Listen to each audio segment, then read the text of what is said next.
Assalamu alaikum, bonjour.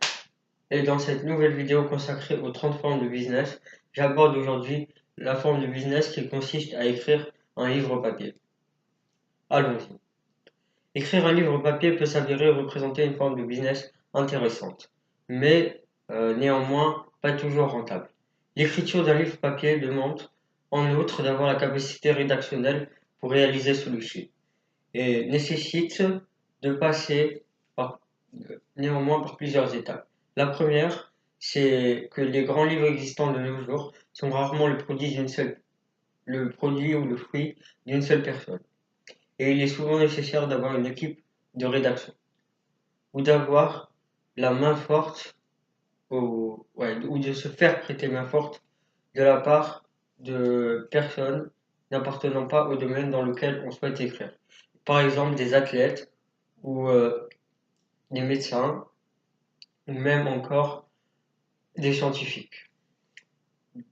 Un bon livre se vend en moyenne à 10 000 exemplaires.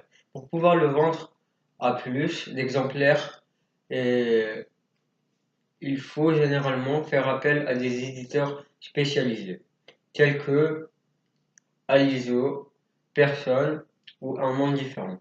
Pour que ceci amplifie la portée du livre écrit ou voulant être vendu via leur réseau de distribution spécialisé. Comme pour le précédent exemple, qu'un livre puisse tenir dans la durée et être rentable en termes de quantité vendue, il appartient généralement à l'auteur d'en faire lui-même la promotion, notamment euh, à travers le passage dans plusieurs plateaux et studios télévisés, ou à travers l'achat de panneaux publicitaires hautement fréquentés, tels que dans les endroits très fréquentés, tels que les métros ou des différentes villes, ou même d'en faire la promotion à la radio.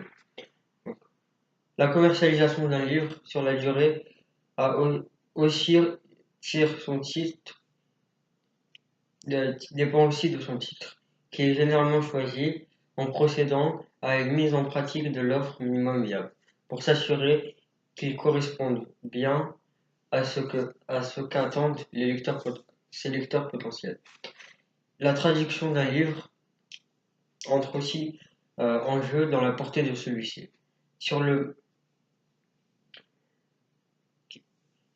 portée de celui-ci qu'il a sur le monde. Par exemple, un livre d'envergure internationale, comme La Semaine de 4 heures, a été traduit dans 35 langues, ce qui fait qu'il a une portée beaucoup plus grande qu'un livre traduit dans moins de langues. Donc, les principaux avantages liés à l'écriture d'un livre papier sont un, qu'il peut rapporter gros, mais en fait, ce qu'il rapporte dépend essentiellement du travail de promotion qui lui est fait. Et deuxièmement, qu'il peut avoir une portée internationale. C'est ce qui dépend du nombre de langues dans lesquelles il est traduit.